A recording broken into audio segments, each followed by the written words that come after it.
Muy buenas a todos, mi nombre es Germán León y esta es mi presentación del módulo 2 de macroeconomía, a donde estaré tocando los temas de qué son los sindicatos, el desempleo y la negociación colectiva. Primero que nada, ¿qué son los sindicatos? Los sindicatos son organizaciones libremente constituidas por trabajadores del sector privado o de las empresas del Estado, cualquiera que sea su naturaleza jurídica. Normalmente la creación de los sindicatos es para resolver aquellas problemáticas dentro de la empresa con los trabajadores. ¿Cuál es el objetivo de los sindicatos? Tienen como objetivo asumir la representación y legítima defensa de sus asociados, así como promover los intereses económicos, sociales y culturales de los mismos. Respecto a esto último que le acabo de mencionar, el derecho a constituir organizaciones sindicales está garantizado en la Constitución Política del Estado. Se preguntarán cuántos tipos de sindicatos que establece la ley. Bueno, existen los sindicatos de empresa, que son aquellos que reúnen solo a los trabajadores de una misma empresa. También están los sindicatos interempresa, que agrupa a trabajadores pertenecientes de varios empleadores, es decir, de varias empresas u organizaciones. Están los sindicatos independientes, que reúnen trabajadores que no dependen de ningún empleador ni tienen a su vez trabajadores bajo su dependencia. También existen los sindicatos de trabajadores eventuales o transitorios. Estos están constituidos por aquellos trabajadores que realizan labores bajo subordinación y dependencia de periodos cíclicos e intermitentes. ¿Cómo se constituyen los sindicatos? Bueno, los sindicatos se constituyen de la siguiente manera. Se realiza una asamblea de trabajadores en presencia de un ministro de fe. Luego se debe reunir el número de trabajadores que exige la ley o quórum. Y por último, el ministro de fe, que puede ser un funcionario de la Dirección del Trabajo, notario, oficial del registro civil o un funcionario de la Administración del Estado, que haya sido designado en calidad de tal por la Dirección del Trabajo. ¿Cuál es el quórum necesario para formar un sindicato? Cuando hago mención del quórum es la cantidad de personas que se requieren para formar un sindicato. Están los sindicatos de empresa, que requieren de 50 trabajadores y un mínimo de 25, que representan al menos el 10% del total de los trabajadores que prestan servicio en la empresa. No obstante, a lo que le acabo de mencionar, para constituir dicha organización sindical, en aquella empresa en que no exista un sindicato vigente, se requerirá al menos 8 trabajadores, debiendo completarse el quórum exigido en el plazo máximo de un año. También se puede crear, si la empresa tiene 50 trabajadores o menos, se podrá constituir un sindicato con un mínimo de 8 de ellos. A su vez, también la empresa con un establecimiento, con más de un establecimiento, pueden también constituir sindicatos con los trabajadores en cada uno de ellos, con un mínimo de 25, que representen al menos el 30% de los trabajadores de dicho establecimiento.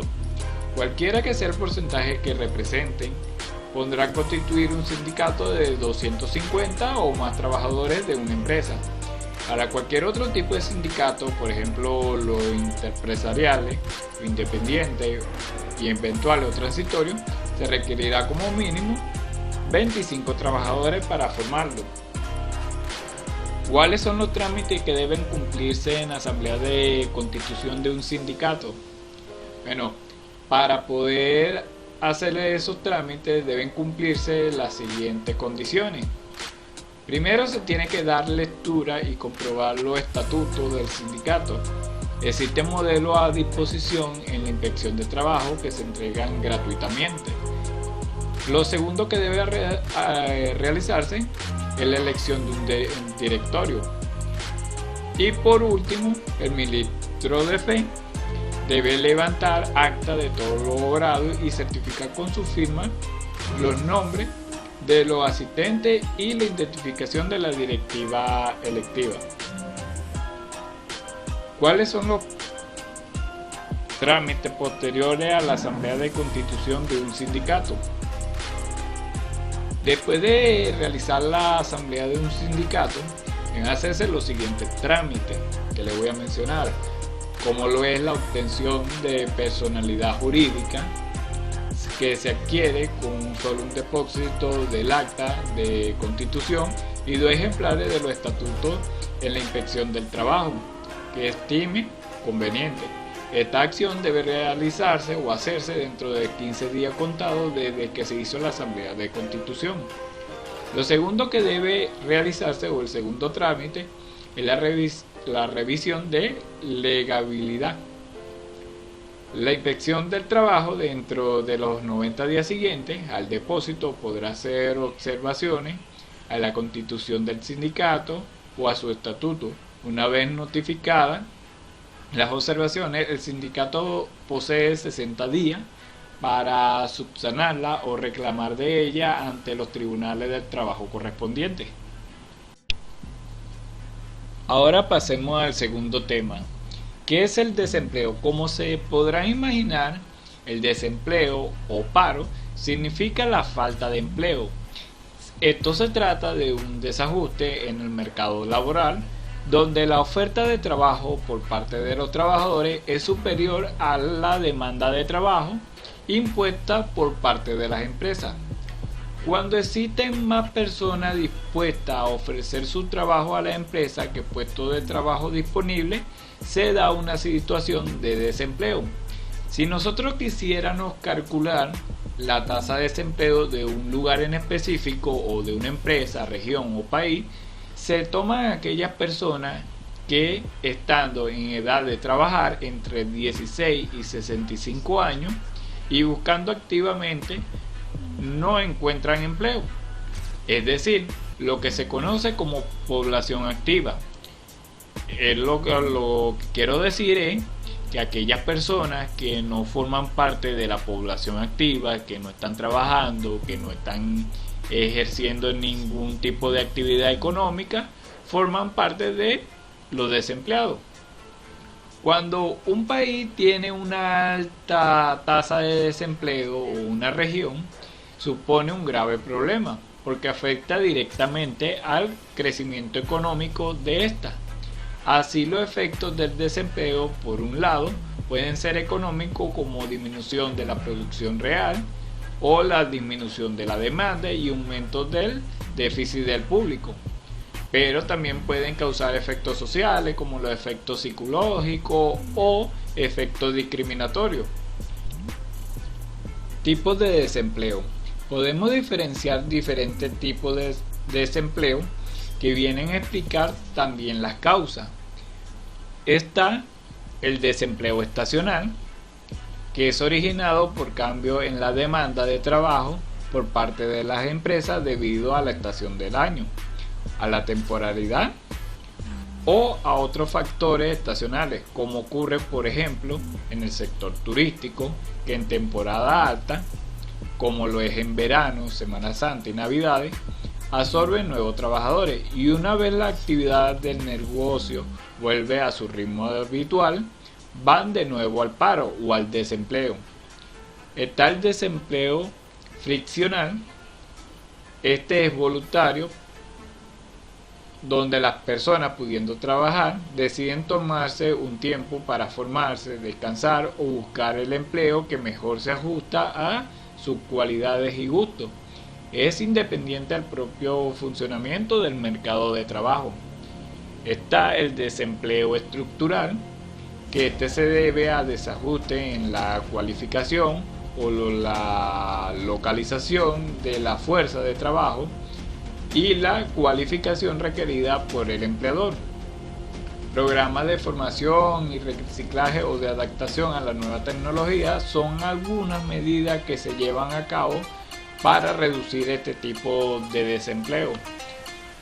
Está el desempleo cíclico, que tiene lugar cuando los trabajadores, en general los restantes factores productivos, quedan ociosos debido al momento del ciclo que se está atravesando, en el que la actividad económica no es suficiente para emplear los factores productivos.